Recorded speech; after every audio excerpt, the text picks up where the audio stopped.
Thank you. Let's move right along to the next segment, which it's something that really is extremely important for us to give the time needed for our next three speakers, because it is something that, even though, yes, content is king and all that, it is imperative in the digital age that we get our head around measuring digital effectiveness, analytics, the mathematics of this business that is here to stay.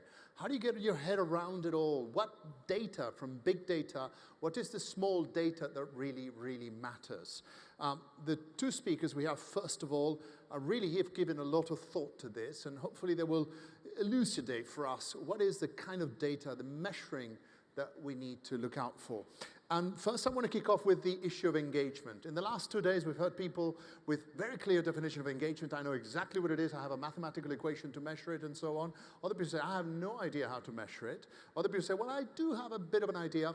Well, our first speaker has been here for the last 2 days and really has not been convinced by the kind of definitions of engagement that we've heard. He's got a new definition for engagement, which is, in my view, quite compelling. He is Rezab, the CEO of Socialbakers. A warm welcome, Jan.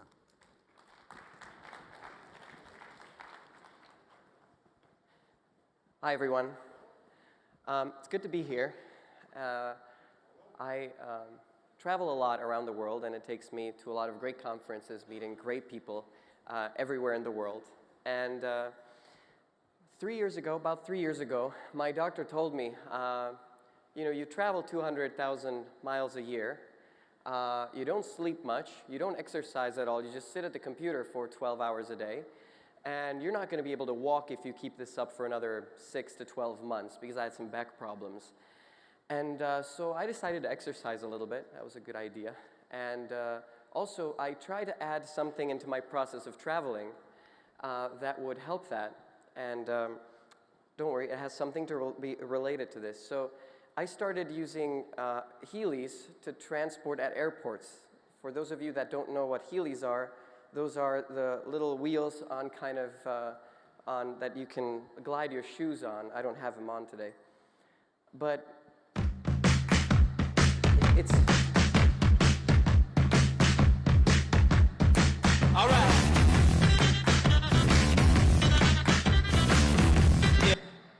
It's quite quick to go at them.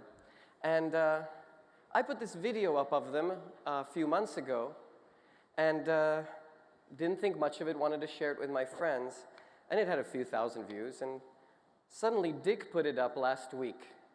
And they said, grown man with Heelys is the biggest traveler's biggest nightmare, but it went viral. It went quickly viral. It got 130,000 views by now. In fact, there was about 20 articles about it. GQ called me the biggest non-teen teen on the planet. That's great. And there were many favorable YouTube comments. You know, YouTube's full of extremely intelligent people that post comments like, you're like a shitty Batman that ran out of money, lol. So that's me, just as an introduction. I run Socialbakers. We're a social media analytics company. But the point of this, when this happened, I didn't know. And this was the biggest frustration for me. So why do brands do social media? Brands do social media today to basically get users' attention. That's all natural. And as we've heard countless times today, they're competing with more things than ever before. They're competing not only with other brands, they're competing with media, with publishers, with celebrities, with TV show, with entertainment companies, with everybody.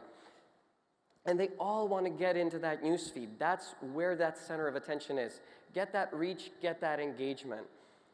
But what that looks like is actually year over year, brands have decreased their share of engagement from 10% to 8% worldwide.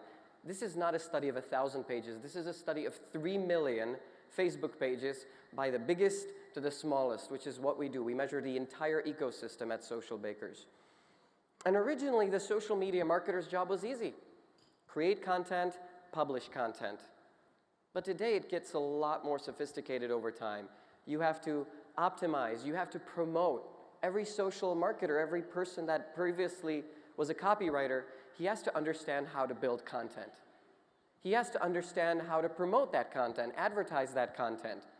He has to know how to react, to do social media care, run processes. get people on board from the company. A social media marketer's job became infinitely harder over the past few years, and especially in the last 12 months. And of course, analytics sits at the center of every social media manager's job, and often that's a part they do wrong, and I'm going to get to that. So every marketer, when marketers talk about analytics, they talk about, well, we have our social dashboard. And often, they talk about extremely different things. So let me talk about different versions of social dashboards. One is for own, like my pages, my performance, and competitive.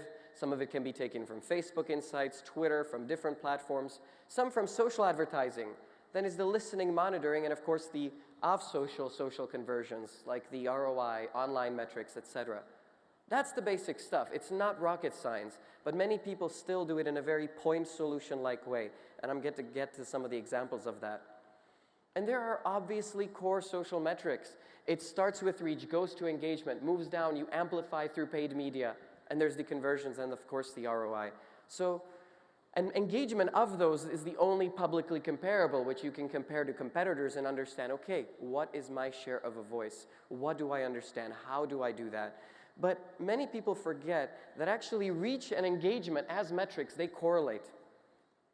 Right? People have been talking about engagement, is it engagement first, this and that. These two metrics correlate. And this is very important to understand. This means when you do competitive monitoring, when you do trying to understand the reach of your competitors, it's actually best to understand the engagement of them. And that's how to measure social, understanding that one drives the other. Now, marketers today ignore a lot of things when measuring social media. They ignore negative feedback. And I don't mean the negative feedback of the dialogue. They ignore that too, and some customer care things. I mean, BA basically responded to a tweet where the guy said, I'm in Portugal, I lost my luggage, I'm going to be here for 2 days. They responded in 3 days. This is British Airways. 3 days on a guy that was there for 2. He already probably had it or didn't need it at that point. Marketers ignore the quantitative feedback, the one where they say hide this and hide that, and the spam reporting. That's what I mean by negative feedback. Marketers totally ignore really quality weekly reporting, sending it out to the entire team, but all of the aspects. Again, not one of them. And the recommendations, what are my recommendations? But the biggest thing social marketers ignore today are competitors. People just ignore, and not just your brand competitors, not just the other beer company if you're the beer company, but generally everybody that shares your competitive list. We have a tool for that in our analytics suite where basically it tells you in real time, it shows you if your competitors have posted right now in the last 30 seconds, what is the share of engagement, and if you should wait to post or if you're okay to post today on your own page. And it'll tell you dynamically, wait to post or don't post. That's an insight. Marketers don't use those tools. And in fact, out of the 2,500 clients that we have, only few use the real-time stuff. Very few use the real-time stuff.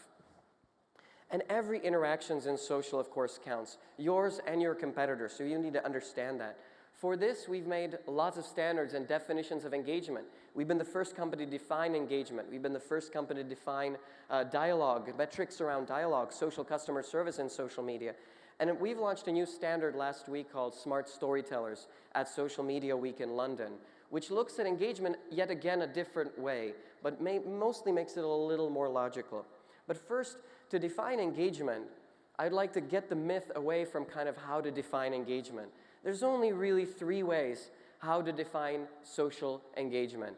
And it's the public interactions, either the organic or the paid, the private interactions, the one you can't measure unless you're the admin of the page. There's the community size, like the fan base or the follower base, and then there's the reach. And there's always the absolute engagement, absolute number of interactions, the engagement divided by any reach, and the engagement divided by community. Those are the only 3 relevant engagement metrics in social. The only 3. There are no more than that. You could calculate mentions in, but on Twitter, you can factor inside the community and the public interactions aspect. So again, that's the only way.